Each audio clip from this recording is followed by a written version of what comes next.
Assalamualaikum warahmatullahi wabarakatuh. Kami dari kelompok 3 akan menjelaskan tentang antigen dan juga antibodi. apa sih antigen dan antibodi itu. Antigen dan antibodi itu, sebelum kita melanjutkan ke pengertian, marilah kita perkenalan terlebih dahulu. Nama saya, perkenalkan, nama saya Wildan Derajatullah. Nama saya Fitra Masfi. Nama saya Hafsah Sheila Fudinian. Nah, sekarang kami akan menjelaskan tentang antigen dan ya, antibodi dan J.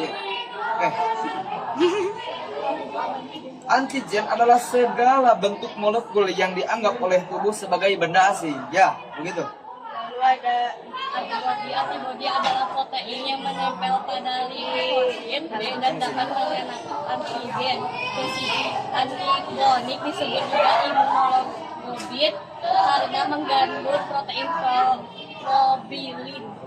Dan selanjutnya ada molekul MHC, di mana molekul MHC adalah protein yang terdapat pada membran sel di tubuh yang dianggap tidak asing.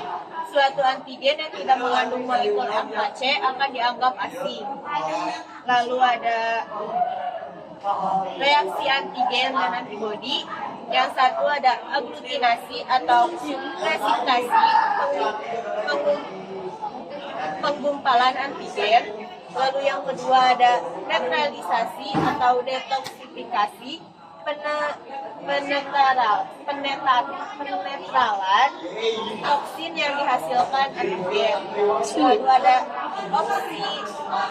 oksilasi, penanda patogen. Yang keempat ada fagositosis, penghancuran patogen atau sel terinfeksi. Selanjutnya ada kelas-kelas antibodi. Yang pertama IgM, letaknya permukaan set B, fungsinya reseptor set B, respon awal aglutinasi, netralisasi. Yang kedua ada IgA, letaknya ASI, air mata, ludah, dan lendir. Fungsinya kekebalan pasir bayi, agitulinasi, netralisasi respon imun antigen. Yang ketiga ada IgG, letaknya jaringan daerah, fungsinya respon imun antigen yang sama. Yang keempat ada IgD, letaknya permukaan set B, fungsinya meningkatkan sel B. Yang kelima ada IgG, letaknya ada di jaringan, fungsinya histamin dari benfosit dan sel tiap. Oke, terima kasih. Bila mana ada kesalahan, mohon dimaafkan karena kesalahan adanya di diri kami dan kebenaran tetap kita Allah Subhanahu wa Ta'ala.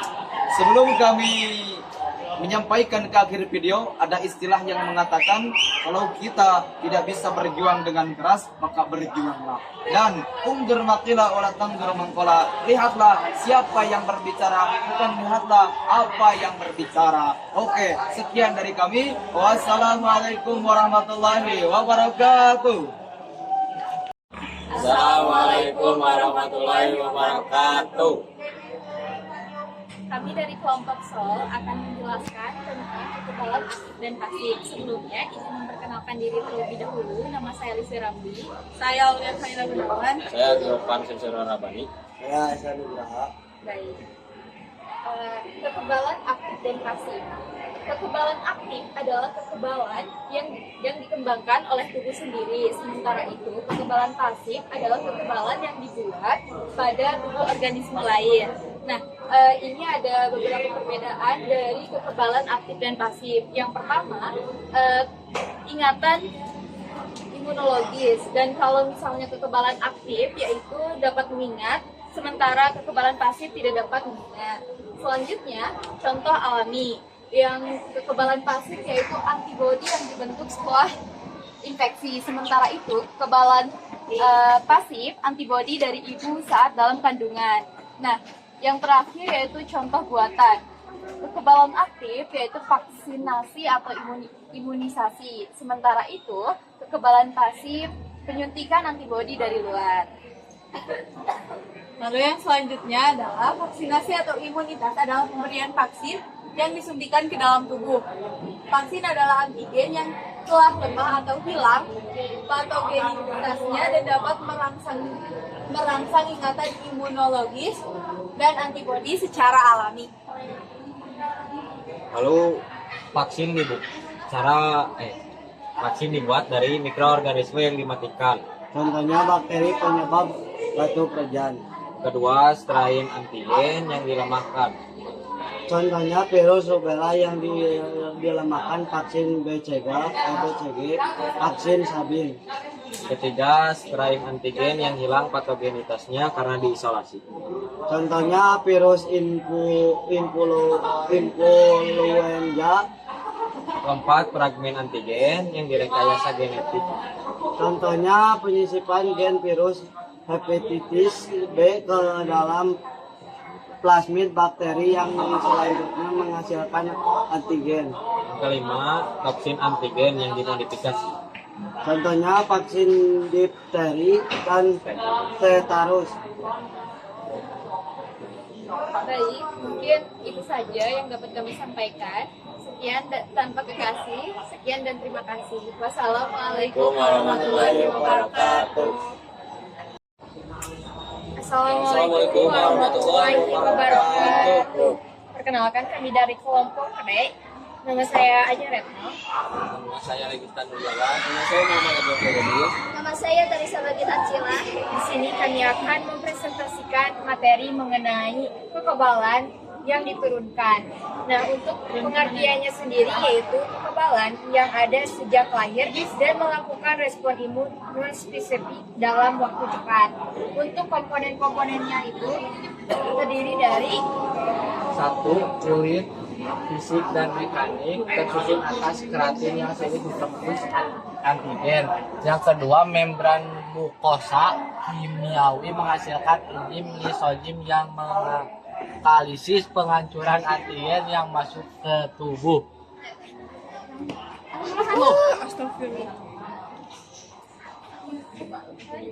Lalu yang ketiga ada bakteri alami biologis. Bakteri alami akan menghambat perkembangan bakteri patogen yang masuk ke tubuh. Lalu yang keempat, sel fagosit terdiri atas neutrofil, monosit, dan makrofag. Sel fagosit menghancurkan antigen dengan mekanisme fagositosis. Kelima, protein antimikroba komplement. Protein yang dihasilkan hati dan mengalir dalam darah. Protein antimikroba menempel pada membran sel mikroba agar 1. Sel asing mengalami lisis apoptosis. 2. Sel fagosit mudah mengenali mikroba. Dan ketiga, agar merangsang fagosit untuk lebih aktif. 6. Interferon, protein yang dihasilkan oleh sel tubuh yang diserang virus, berfungsi memperingatkan sel lain di sekitarnya akan bahaya suatu antigen. Interferon mampu menghambat jumlah sel yang terinfeksi karena mengubah sel di sekitarnya menjadi tidak dikenali antigen. Yang ketujuh, sel natural killer (NK). Leukosit yang berjaga di sistem peredaran darah dan limfatik. Sel ini mampu melisisi sel kanker dan sel terinfeksi virus. Selanjutnya ada respons inflamasi, di mana sel inflamasi adalah peradangan jaringan yang merupakan reaksi cepat terhadap kerusakan. Untuk fungsi inflamasi ini diantaranya 1. Membunuh antigen yang masuk, yang kedua mencegah penyebaran infeksi, yang ketiga mempercepat proses penyembuhan. Nah, untuk sebab dari penyebab inflamasi ini adalah karena dihasilkannya histamin oleh sel tiang dan kemokin oleh sel fagosit di jaringan makrofag yang menyebabkan satu, jaringan yang terluka mengirim sinyal melalui pembentukan histamin dan kemokin. Yang kedua, histamin akan menyebabkan plasma darah, trombosit, dan protein antimikroba dilepas ke jaringan. Ketiga, kemokin akan memanggil leukosel dan menghasilkan lebih banyak dari peredaran darah untuk melakukan fagositosis.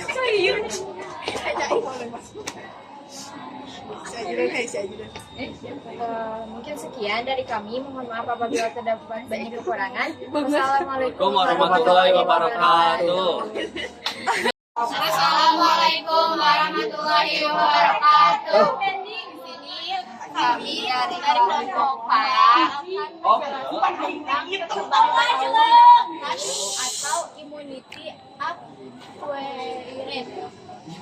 Hanya masih atas itu Kekebalan yang didapat, kekebalan yang dibentuk tubuh setelah mengenali suatu antigen dan melakukan respon imun spesifik dalam waktu lambat. Komponen-komponen kekebalan yang didapati dilakukan oleh sel-sel limfasit B dan sel-sel limfasit T. Pembentukan kekebalan humoral dilakukan setelah respon imun non spesifik berhasil dilakukan. Kekebalan humoral dibentuk dari pembentukan antibodi oleh sel limfosit. Satu fragmen antigen yang telah dipagositosis tidak dicerna oleh sel fagosit. Dua fragmen tersebut kemudian ditampilkan pada sel fagosit untuk diambil pesanannya oleh sel T helper melalui molekul MHC kelas 2. 3. Pesan mengenai fragmen antigen kemudian dikirimkan oleh sel T helper kepada sel B. macam-macam sel limfosit B. 1. Sel B plasma mensekresikan antibodi. 2. Sel B memori mengingat antigen spesifik yang pernah menyerang tubuh. 3. Sel B menambah jumlah sel-sel limfosit B dari pembelah. Sel limfosit B akan membentuk kekebalan humoral dengan membelah diri. Nah ini guys, ini ya guys contohnya. Terus respon imun pada kekebalan humoral ada dua. 1. Respon imun primer dilakukan dengan aktivasi sel B ke tempat yang terinfeksi. Yang kedua, respon imun sekunder dilakukan sewaktu infeksi ulang dengan aktivasi suatu sel B memori yang membentuk dan mensekresikan antibodi spesifik bersama-sama. Pembentukan kekebalan hiperaktif sel dilakukan jika respon imun non spesifik gagal menahan antigen masuk ke tubuh. Awal mesti orang.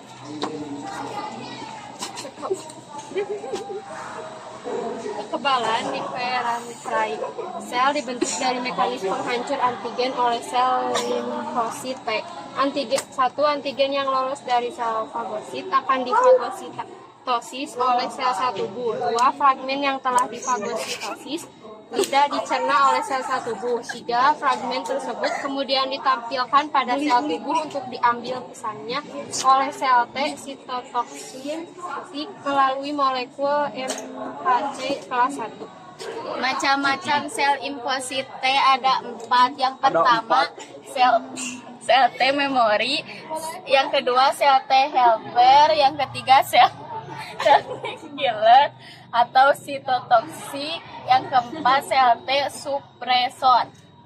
Nah, sekian presentasi dari kami. Kalau ada kesalahan, Assalamualaikum warahmatullahi wabarakatuh. Assalamualaikum warahmatullahi wabarakatuh. Perkenalkan, kami dari kelompok 1. Saya Sabrina Marah. Saya Paujan. Saya Salwa. Saya Alia. Saya Rafli. Saya Nadia. Nah, di sini kita akan dijelasin tentang sistem imunitas. Jadi, apa sih itu sistem imunitas? Nah, pengertiannya akan dijelaskan oleh Fadli.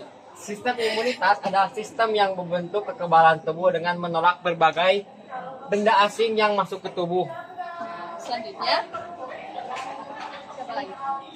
Kemudian ada komponen utama sistem imun. Yang paling utama adalah bagian lapisan pertahanan ketiga, yaitu leukosit. Yang pertama leukosit granulosit. Leukosit yang plasmanya bergranula, yaitu neutrofil, eosinofil, dan basofil. Yang kedua yaitu leukosit agranulosit. Leukosit yang plasmanya tidak bergranula, yaitu monosit, limfosit B, dan limfosit T. Nah, selanjutnya ada fungsi dari sistem imun itu tersendiri. Nah, jadi fungsinya itu ada 4. Pertama yaitu untuk pembentukan kekebalan tubuh. Kedua yaitu untuk penolak dan penghancur segala bentuk benda asing yang masuk ke dalam tubuh. pendeteksi adanya sel abnormal, infeksi dan patogen yang membahayakan, serta penjaga keseimbangan komponen dan fungsi tubuh. Terbentuknya kekebalan. Kekebalan tubuh dibentuk secara yaitu ada dua. Kekebalan bawaan innate immunity, yaitu kekebalan diturunkan dan ada sejak lahir. Yang kedua adalah kekebalan adaptif acquired immunity, yaitu kekebalan yang didapatkan dari pengenalan tubuh terhadap antigen. Selanjutnya ini ada beberapa organ dari sistem limpanya itu sendiri. Responnya udah. Respon yang akan dijelaskan oleh Rail. Respon imun. Oh, kamu. Respon imun adalah cara tubuh merespon masuknya antigen ke dalam tubuh. Respon imun terbagi menjadi dua, yaitu respon imun spesifik dan imun spesifik. Respon imun non spesifik tidak membeda-bedakan antigen yang diserang. Sementara respon imun spesifik menyerang antigen tertentu dan dapat mengenali kembali jika sewaktu-waktu antigen yang sama menyerang kembali. Dan ada organ sistem limpa, organ sistem primer, susunan tulang menghasilkan limfosit. Timus tempat pematangan limfosit dari sumsum tulang. Nah, juga di sini ada pembagian dari organ limpatik yang dibagi menjadi organ limpatik sekunder. Pertama itu ada nodus limpa, limpa spleen, dan tonsil. Selanjutnya ada juga jenis dari leukosit yang dibagi menjadi dua, yaitu leukosit granulosit dan leukosit agranulosit. Dan ini ada beberapa pembentukan beberapa lapisan pertama dari sebuah sistem imunitas. Dan di sini juga ada gambarnya. Sekian dari kelompok kami. Wassalamualaikum warahmatullahi wabarakatuh. Assalamualaikum warahmatullahi wabarakatuh. Kami dari kelompok golongan darah ingin mempresentasikan hasil kerja kami. Kita kerja ini. Pergolongan darah didasarkan satu sistem A, B, O dipengaruhi faktor antigen dan antibodi darah. Yang kedua, sistem resum dipengaruhi faktor antigen protein resum. Selanjutnya, aglutinogen adalah antigen yang menempel di permukaan eritrosit. Aglutinin adalah antibodi yang terdapat pada plasma darah yang akan bereaksi dengan aglutinogen yang berbeda dari aglutinogen yang terdapat pada darah. Hal ini akan menyebabkan aglutinasi. Jika darah ditetesi serum anti A terjadi aglutinasi golongan A atau AB. B tidak terjadi aglutinasi golongan B atau O. 2. Jika darah ditetesi serum anti B terjadi aglutinasi golongan B atau AB. Yang B tidak terjadi aglutinasi golongan A atau O. Ya. Untuk penggolongan darah sendiri, apabila resipien atau penerima golongan darah A, maka hanya bisa menerima donor dari golongan A dan O. Begitupun dengan B hanya bisa menerima dari donor B dan O. Sedangkan AB dapat menerima semua jenis dari golongan darah, dan O hanya bisa menerima dari golongan darah O itu sendiri. Maka donor universalnya sendiri adalah golongan darah O karena dapat mendonorkan darahnya ke semua golongan darah, dan resipien universal adalah golongan darah AB karena dapat menerima dari donor semua golongan darah. Pada kenyataannya transfusi darah dari golongan darah berbeda sangat dihindari karena menimbulkan risiko yang besar. Sekian dari kelompok kami. Wassalamualaikum warahmatullahi wabarakatuh. Assalamualaikum warahmatullahi wabarakatuh. Kita dari kelompok gangguan sistem imunitas akan menjelaskan semua tentang gangguan sistem imunitas. Sebelumnya perkenalkan bahwa kami dari saya Pak Kabriyadi. Saya Subisa. Saya Nadila. Saya Salma Ajaka. Di sini ada yang pertama alergi. Alergi itu respon imun tubuh berlebih terhadap alergi, benda asing dan antigen, baik yang membahayakan maupun tidak. Ruam, hidung berdiri, mata berair dan bersin. Dan ada juga anaphylactic shock, itu kan alergi tingkat tinggi di mana seluruh bagian tubuh mengalami inflamasi. Dan yang ketiga ada defisiensi imun. Defisiensi imun tidak bekerja atau terganggunya salah satu atau seluruh komponen sistem imun. Contohnya SCO severe combined immunodeficiency adalah kegagalan imunitas humoral dan imunitas di perantorai sel untuk bekerja. Dan ada juga AIDS, yaitu penyakit yang disebabkan oleh HIV. Yang keempat adalah penyakit autoimun. Penyakit autoimun adalah gagalnya sistem imun membedakan antigen asing dengan antigen dalam tubuh. Akibatnya sistem imun menyerang tubuh sendiri. Contoh penyakit autoimun sendiri itu seperti erythematosus lupus sistematik atau lupus. Kedua adalah artritis reumatoid. Ketiga adalah multiple sclerosis dan keempat adalah anemia pernicious. Yang kelima ada penyakit transplantasi atau penolakan transplantasi. Dikarenakan tubuh menganggap transplantasi sebagai benda asing atau antigen. Agar tubuh dapat menerima transplantasi, biasanya pasien diberikan imunosupreson untuk menekan sistem imun sementara. Yang terakhir ada erythroblastosis fetalis yang merupakan kelainan yang muncul akibat perkawinan suami istri beda resus. Istri dengan resus biasanya terjadi pada kehamilan setelah kehamilan bayi dengan resus 4. Sekian dari kelompok kami. Maaf bila ada kesalahan. Assalamualaikum warahmatullahi wabarakatuh.